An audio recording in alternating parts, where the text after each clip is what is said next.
Meddy's Peace. Thank you so much for joining me and this movement to crush mental health stigma.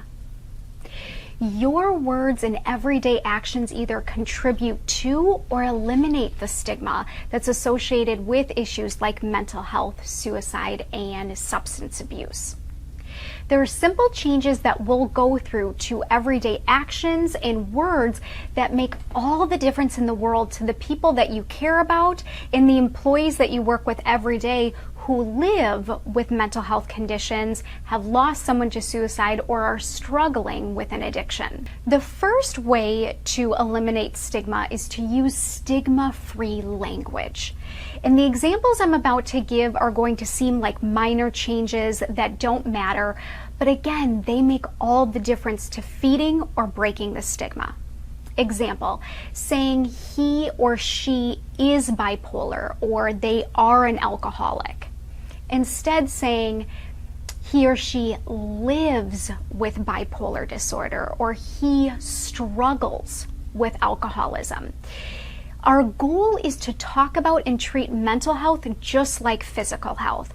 So if you consider this, if your coworker Susan was struggling with liver cancer, you wouldn't say Susan is liver cancer.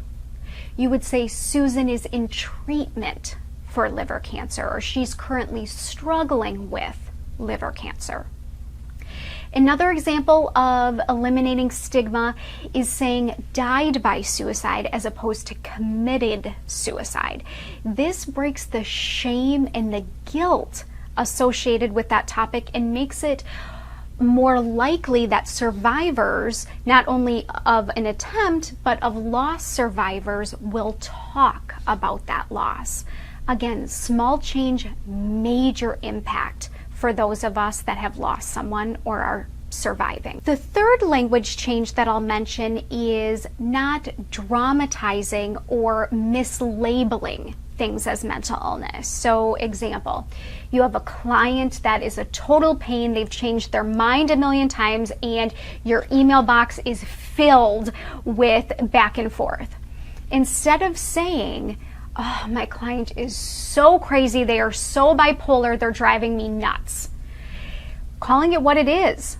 They're indecisive or they're difficult to work with, but not mislabeling it as mental illness, because that really gives an idea of what those type of mental ill people, including myself, are like.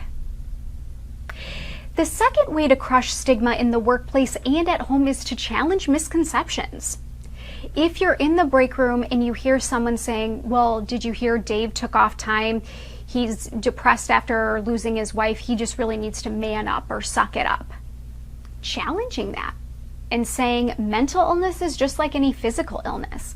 It can be situational or chemical, but it has nothing to do with Dave's ability as a man or his strength. Challenge those misconceptions instead of feeding them. The third and final strategy that I'll mention to crush stigma is to normalize the conversation about mental health, particularly in the workplace.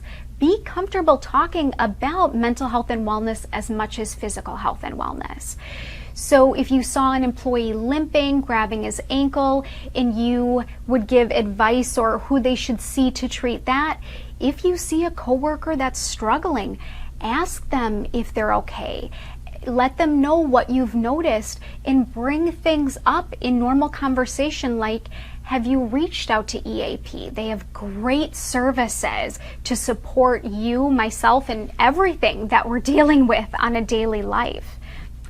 Another way to normalize this conversation and to challenge yourself and coworkers is to challenge each other to take the Cure Stigma quiz through the National Alliance on Mental Illness. See if you have misconceptions or what you're doing to either contribute to or eliminate that stigma. And the link to that organization and quiz will be at the end of this video. Thank you so much for supporting mental health and doing what's necessary to crush mental health stigma so individuals are more likely to reach out for help before it reaches a crisis level. Thank you so much.